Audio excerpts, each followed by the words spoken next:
Hello friends.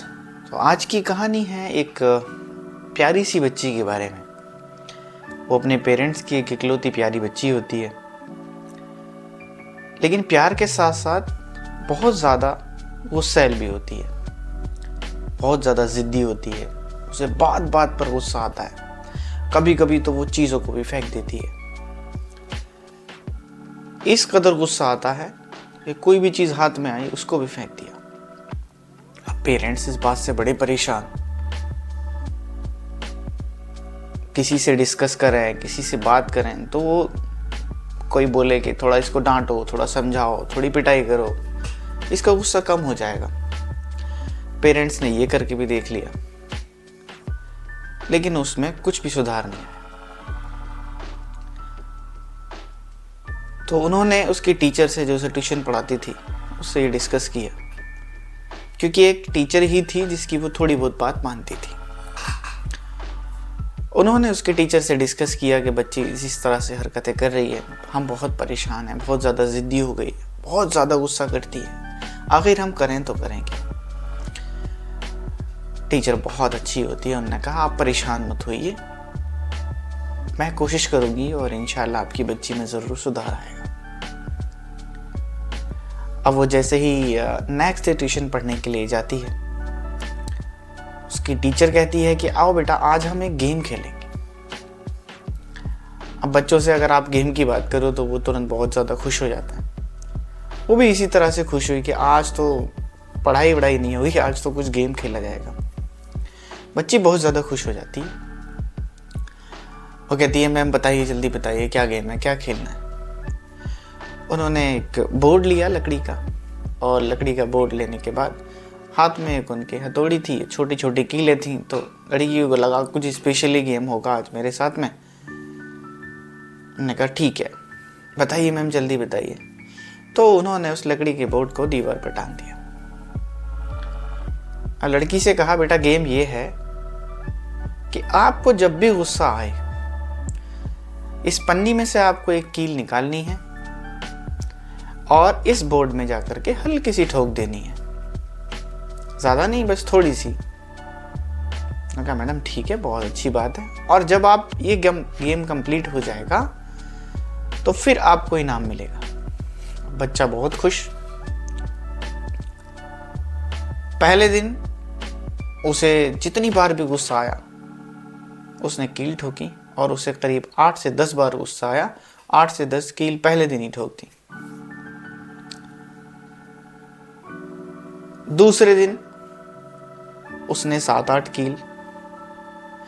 इसी तरह से करीब करीब महीना गुजर गया उसको कील ठोकते ठोकते। मैंने कहा मैडम देखो, मैंने सारी कील ठोक दी, और लास्ट वाले दिन तो सिर्फ मुझे एक ही बार गुस्सा आया और सिर्फ एक ही कील बची थी, और मैंने वो भी ठोक दी।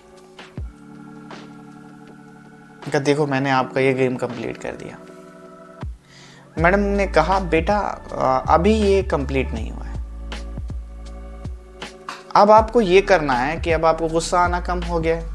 मैंने कहा जी मैम, आपको अब ये करना है कि आपको जिस दिन भी गुस्सा ना आए उसी दिन आपको एक कील निकाल लेनी है, ठीक उसका उल्टा करना है।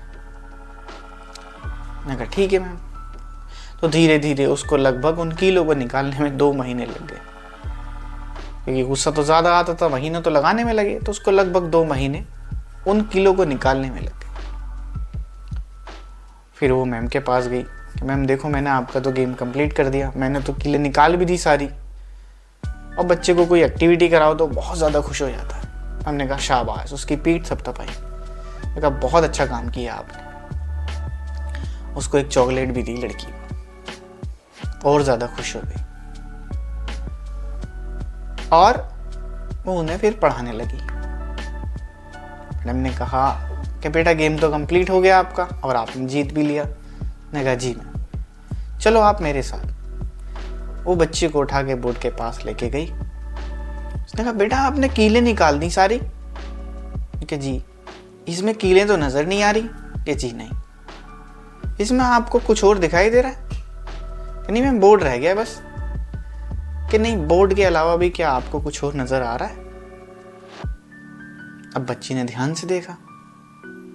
बच्ची ने कहा हाँ मैम, थोड़ा सा कुछ तो नज़र आ रहा है, ये जहाँ पर मैंने कीलें ठोकी थी वहाँ पर थोड़े थोड़े निशान हैं। मैम ने कहा बेटा यही मैं आपको समझाना चाहती हूँ कि आप जब गुस्सा होते हैं तो आप अपने पेरेंट्स पे, अपने घर वालों पे या अपने भाई बहन पे गुस्से में खूब उल्टा सीधा बोल देते हैं और आप बोल के भूल जाते हैं। तो इसी तरह से जैसा आपने कीलें निकाल दी हैं, कीलें निकालने के बाद भी हैं निशान बाकी रह गए हैं, तो आप जब गुस्सा कर लेते हैं, गुस्सा करने में जो उल्टा सीधा बोल देते हैं वो उल्टी सीधी बातें तो ख़त्म हो जाती हैं लेकिन उनका असर रह जाता है, उनका असर बाकी रहता है, वो ख़त्म नहीं होता। अब बच्चे की बात समझ में आ गई, अब बच्चे की बात समझ में आ गई, उसने तुरंत जाके अपने घर जाके अपनी मम्मी से माफ़ी मांगी, पापा से माफ़ी मांगी, पापा आज के बाद मैं कोई गुस्सा नहीं करूँगी। तो इससे आप बस यही सोच सकते हैं कि आप अपने पेरेंट्स पे, अपने घर वालों पे, अपने स्पाउसेस पे गुस्सा कर लेते हैं, गुस्से में न जाने क्या क्या बोलते रहते हैं।